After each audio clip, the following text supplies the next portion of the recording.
राधे राधे। मैं कविता जायसवाल आप लोग को एक नाच गीत सुनाने जा रही हूँ। पसंद आएगा तो लाइक सब्सक्राइब जरूर करना, कमेंट बॉक्स में जरूर बताना कैसा लगा हमारा नाच गीत आप लोग को।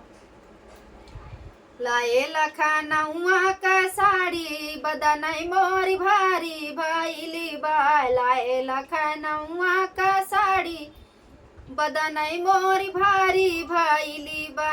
हमारे ससुर जी का ऊंची हवेली, हमारे ससुर जी का ऊंची हवेली।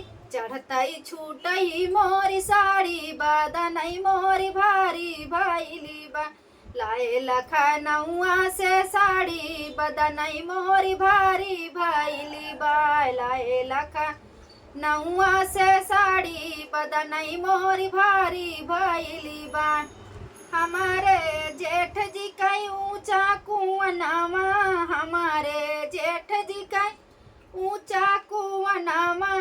पनिया भरतई छुटई साड़ी बदनई मोरी भारी भैली बासर। पनिया भरत छुटई साड़ी बदनई मोरी भारी भैली बा। लाए लखनऊआ से साड़ी बलमय बदनई मोरी भारी भैली बा। लाए लखनऊआ से साड़ी बदनई मोरी भारी भैली बा।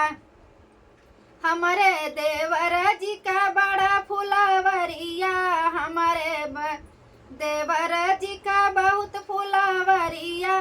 फुलवा चुनत छुट साड़ी बदनई मोरी भारी भैली बाई। फुलवा चुनत छुट साड़ी बदनई मोरी भारी भैली बाई। लाए लखनऊआ का साड़ी बदनई मोरी भारी भैली बाई। लाए लखनऊआ का साड़ी बदनई मोरी भारी भैली बा।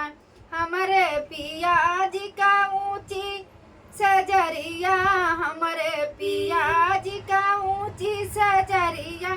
सोवतई छूटे लगे साड़ी बलमा बदनई मोरी भारी भैली बा। सोवतई कै छूटई मोरी साड़ी बदनई मोरी भारी भैली बा। लाए लखनऊआ से साड़ी बदनई मोर भारी भैली बा।